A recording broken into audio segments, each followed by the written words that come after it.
Okay, sagutan natin itong isang comment sa ating YouTube channel. So about dito sa comment niya dito sa integrals of powers of sines and cosines case 3. Ayan. So may comment siya, please solve number 6 in the exercises 10.2 in the book of Feliciano and Uy. The problem is similar to your problem number 6. Thank you. So similar daw dito sa problem number 6. Medyo tumaas lang yung exponent. Okay, so sagutan na natin. Ito yung problem galing dun sa book na Feliciano and Uy. Integral of sine to the 6x cosine to the 4th x dx. So medyo mahaba ang proseso nito. Okay, so try nyo munang sagutan bago panoodin itong aking solution. Okay, so let's start. Okay, so ang first step para gawin ito ay meron tayong sine to the 6 and cosine to the 4th. So, i-break natin itong sine to the 6 sa sine to the 4th times sine squared para magamit natin itong exponent na to the 4th. Pwede kasi nating i-factor out or ilabas yung to the 4th nila. Okay?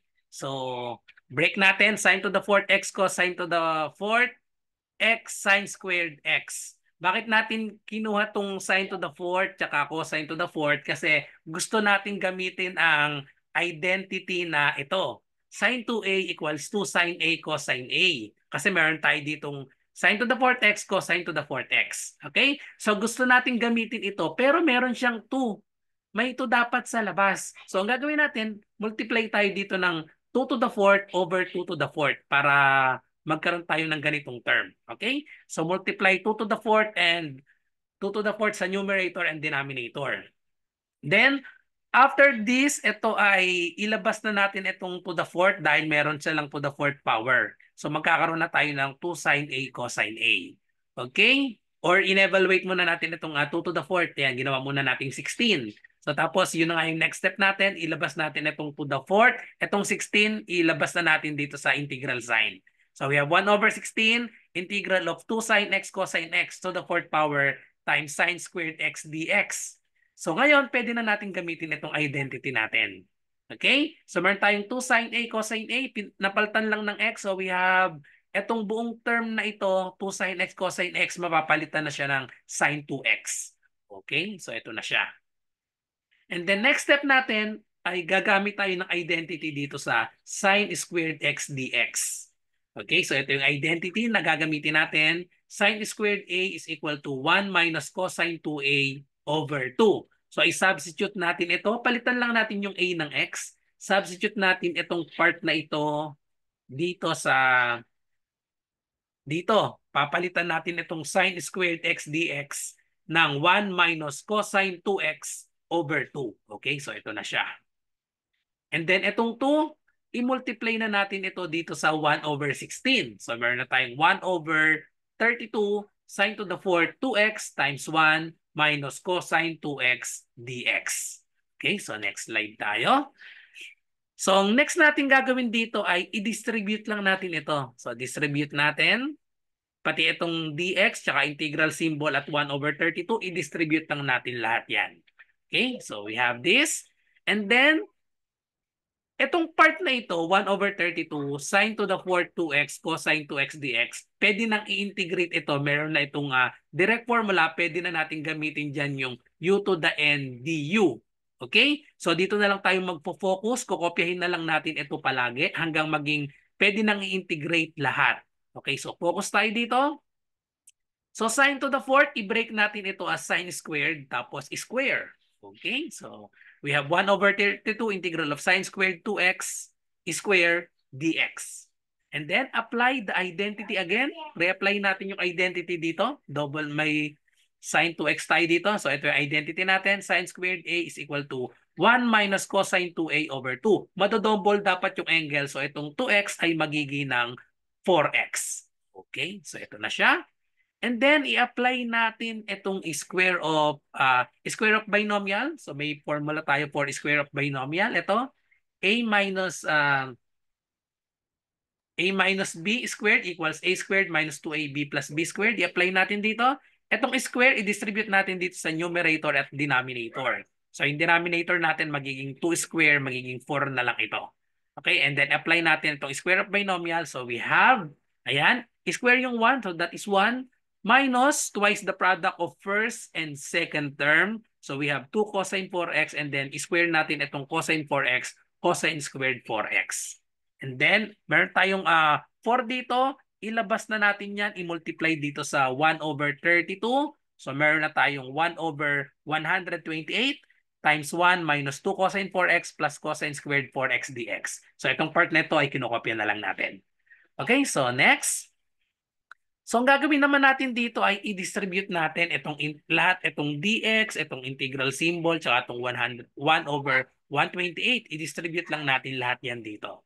So therefore, we have 1 over 128 dx minus 1 over 64 dahil na-divide itong 2 tsaka itong 128. Dinivide pare sa 2. So we have 1 over 64 cosine 4x dx plus 1 over 128 cosine squared 4x dx.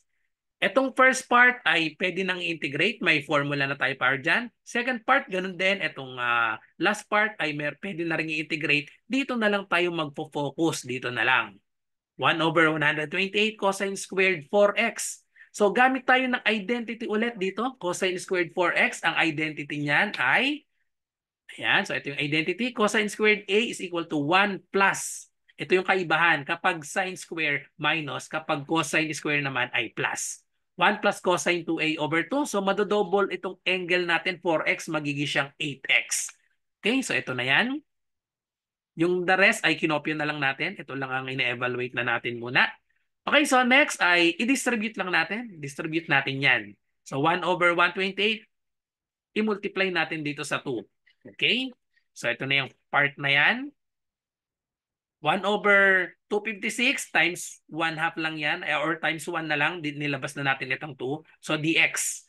And then plus, ayan, 1 over 256 cosine 8x dx.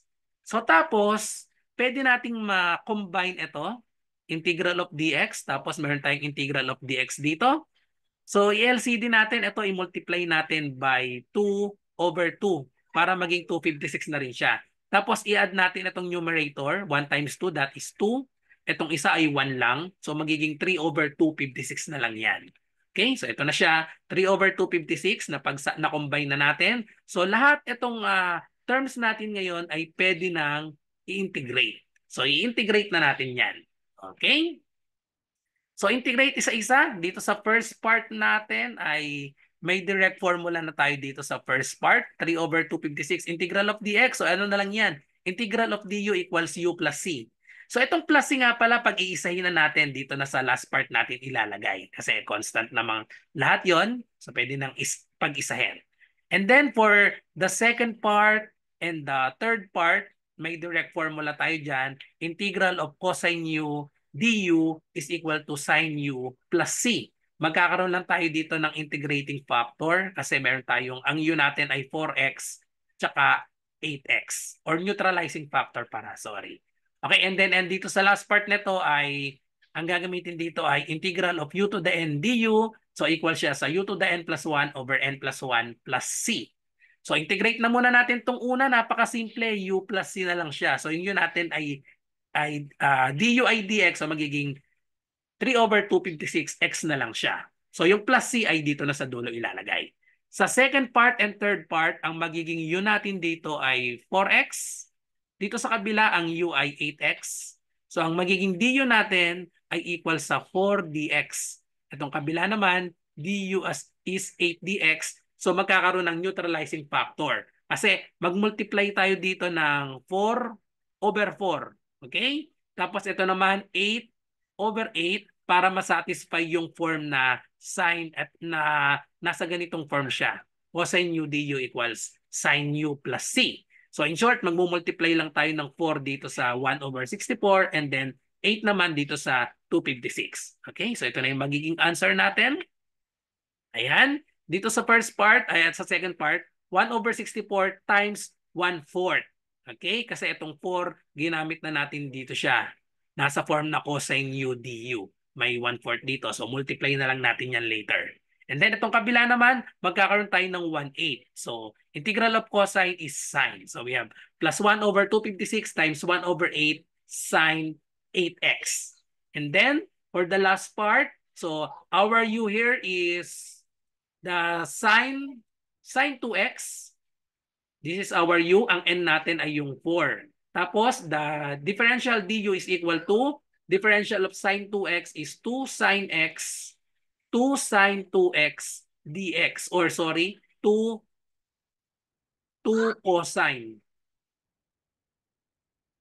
Derivative of sine is cosine 2x. Derivative of 2x is 2. So 2 cosine 2x dx, ito na yon. And then kulang siya ng 2, so magmumultiply tayo ng 2 over 2 para nasa form na siya ng u to the n du. So i-apply natin yung u to the n du. So itong 2 ay mapapamultiply dito sa 1 over 32. So ito na yung magiging sagot natin. Minus 1 over 32 times 1 half. And then i-apply natin itong formula. Ang u natin ay sine 2x. So, add 1 tayo dito, u to the n plus 1. So, itong 4 mag-add tayo ng 1, kaya naging to the 5th over 5 plus c. So, ngayon, i-multiply na lang natin ito. Simplify natin, i-multiply na lang natin ito. So, itong mga numbers dito, i-multiply natin. So, final answer natin is 3 over 256x. 64 times 4, that is 256. And then 256 times 8, 2048. And then we have 32 times, 2 times 5 is 10 times 32, 320. So this will be our final answer. 3 over 256x minus 1 over 256 sine 4x plus 1 over 2048 sine 8x minus 1 over 320 sine to the 5th 2x plus c. Okay? So thank you for watching. I hope nagustuhan niyo explanation ko sa problem na ito. Medyo mahaba pero sundin lang ang step by step natin ay makukuha nyo din yung tamang sagot. So kung meron kayong integral problem ay pwede nyo pong i-comment dito sa aking channel. Pwede rin sa i-message nyo ako sa aking messenger or comment kayo sa TikTok. Okay, so thank you for watching. Bye-bye and God bless.